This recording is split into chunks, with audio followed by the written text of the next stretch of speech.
আমি একটি ঘরোয়া পদ্ধতি দিয়ে একটা মাথার চুল উঠে যাচ্ছে, টাক পড়ে যাচ্ছে, নতুন চুল গজাবে, চুল হবে লম্বা মতন, পায়ের গোড়ালি পর্যন্ত চুল হবে।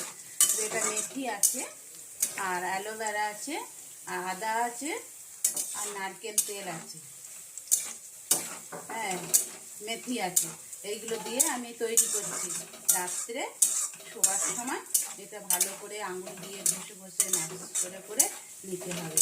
দেখবেন আপনার মাথা থেকে পা পর্যন্ত চুল হবে, আর 1 সপ্তাহ মাখতে হবে। দেখবেন এটা ঘরোয়া পদ্ধতি, দেখুন আপনারা মেখে কি হয়।